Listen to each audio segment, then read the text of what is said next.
basics, and that is properties of X-rays. Now we all know that X-rays are defined as weightless packages of pure energy or photons that are without electrical charges and that travel in waves along a straight line with a specific frequency. That is the definition. The properties of X-ray is divided into four broad categories: physical properties, the chemical properties, the biological properties, and the physiochemical properties. Here we are not going to discuss all properties in detail. More or less, we will discuss the properties which are used to produce a diagnostic radiograph. So, which are the most important properties that will be discussed over here. Physical properties, in that it is important to know that X-rays belong to a family of electromagnetic radiations having a wavelength from 1 angstrom to 0.0. Now, this is a large range of wavelength, and because of this large wavelength, as you can see down, you have different types of X-rays depending on the wavelength: the super soft X-ray, the soft X-ray, the medium X-ray, the hard X-ray, and the gamma X-rays. The medium X-ray is what we use for our diagnostic radiology purposes. X-rays in free space travel in a straight line. X-rays have a property to penetrate various objects. The degree of penetration depends on the quality of X-ray, and the quality of X-ray is determined by the kilovoltage, the milliamperage, distance between the target and the object, time or the length of exposure, and the filtration and target material which is used. The next physical property which is of importance is the property of attenuation, absorption, and scatter.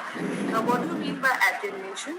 When passing through matter, the intensity of radiation is reduced, and that is attenuation. Both radiation energy is taken up by the material, it is absorbed by the material through which it is passing. At the same time, you can see in this picture over here, some of it is absorbed and some of it is deflected. And it travels in a different path from the original path, and that is known as scattering. Now, the amount of attenuation will also vary depending upon the substance from which it is passing, like air, fat, soft body, metallic. Air is easy to pass through, the density is less, and therefore when X-rays pass through air or fat or soft tissues, they produce radiolucent images, that is a black color image on the X-ray film. Whereas where the density of the substance through which they pass is higher, like bone or dentine and enamel, then they appear white or radio opaque on the dental radiograph. The other property is effect of interaction of matter, X-rays with matter. Now, in case of diagnostic X-ray beam, there are three mechanisms by which this process takes place: Coherent scattering, photoelectric effect, and Compton scattering. So, what is coherent scattering? Coherent scattering is also known as Rayleigh scattering. Now, what happens is when a photon comes very close to an atom, there's no ionization takes place, no displacement of the electron takes place, but the electrons in the shells, they start vibrating at a faster rate. When they start vibrating, they give off heat.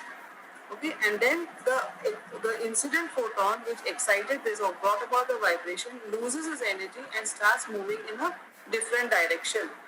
Okay, so coherent scattering accounts for about 7% of the total number of interactions which take place. Next is the photoelectric effect. Now, what is photoelectric effect? That is 27th amount of interactions in the dental X-ray beam exposure involve photoelectric effects. In a photoelectric effect, what happens is the incident photon, it goes and hits the electron or interacts with the electron in the innermost shell. That is the K shell. It goes and hits this electron and it dislodges it. What happens? There is an empty space over here in the K shell. Now, automatically the electron from the L shell jumps to K shell and the electron from the M shell jumps to the L shell. Now, what happens when they come closer? They give off energy in the way of characteristic radiation. Okay, so this is known as photoelectric effect. The third is Compton scattering. Now, what is Compton scattering? Compton absorption occurs when an incident photon interacts with the outer electron, resulting in a scattered photon of lower energy than the incident photon and a recoil electron ejected from the target atom. 57% of interactions in dental X-ray beam exposure involve Compton scattering. So it is very important for us to know what is happening. Now, the next physical property of X-ray which is of importance is fluorescence. Now what is fluorescence? Is when X-rays fall upon a certain material, visible light is emitted, which is known as fluorescence. And it is this property of fluorescence which led to the discovery of X-rays. Now different materials on which the X-rays fall on will emit fluorescence or luminescence or light in different ways, and therefore they are classified as phosphorescent materials, fluorescent materials and thermoluminescent materials. Now phosphorescent material, what happens is when X-rays fall on a phosphorescent material, they continuously emit light for a long period of time. Now this is what is used in your advertising, lighting, etc. Fluorescent material, what happens is when X-ray strikes a fluorescent material, the X-ray strikes and immediately light is emitted and it closes down. This is what is used in intensifying screens. And thermoluminescent material, when the X-rays strike this material, the material absorbs the X-ray energy, and when it is heated, that is thermo, it will emit light. Now this is used in the thermoluminescent TLD or the TLD badge, where we want to regulate the amount of exposure that the worker is exposed to. Ionization. Now this is a very, very important property of X-rays, the process of converting atoms into ions. So what happens is the atom has a number of electrons which are circulating around in the KLM shells. The incident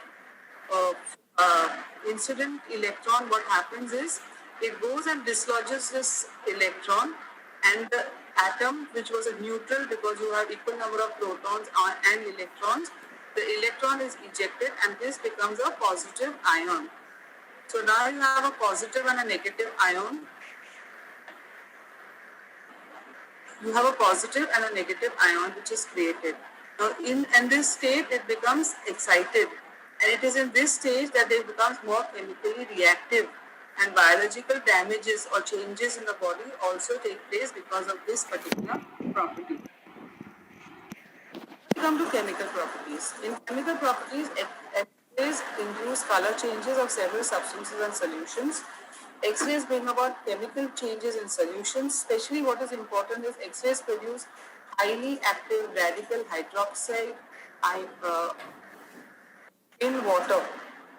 And what happens is this state of water brings about a lot of molecular changes and biological changes in the biological molecules. X-rays can cause oxidation of ferrous sulfide to ferric sulfide, and this is used for measuring X-ray dosage. X-rays can cause destruction of fermenting powers of enzymes. Now again, it is this chemical property which produces a highly reactive radical, hydroxide radical, which brings about destruction of fermenting powers of the enzymes which are present. And this is the property by which various damages to the body take place. Biological property that I already said, when X-rays are incident on an atom, one of the reactions it produces is excitation.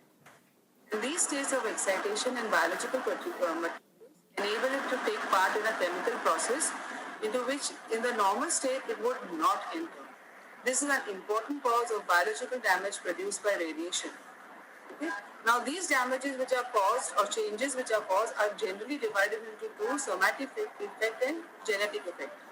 The somatic effect can range from a simple sunburn to severe dermatitis, but the important thing is that this effect or change is seen in this particular lifetime only. That is, if a person is exposed to radiation, all the somatic changes will be seen on him. Whereas genetic changes, or the genetic effect, what happens is the radiation induces mutations of the genes and the chromosomes in the person who is exposed to radiation, and hence the changes which are produced is passed on to the offsprings. And so the changes which are seen is seen in the offspring and not in the irradiated parent. Next we come to the physicochemical properties. The photographic effect. The photographic paper or film, when exposed to X-ray radiation and then developed, will be found blackened. Now how does it happen? It is because of the photographic effect. Irradiation affects the silver salts in the emulsion, so that after the chemical process called developing, the radiographic metallic silver is released and the film or the paper appears blackened. In short, the properties of X-rays which are used for diagnostic imaging are that they travel in straight lines, they have a property of penetration, you have absorption, ionizing capability, fluorescence, and effect the film on which they are or which is exposed to radiation.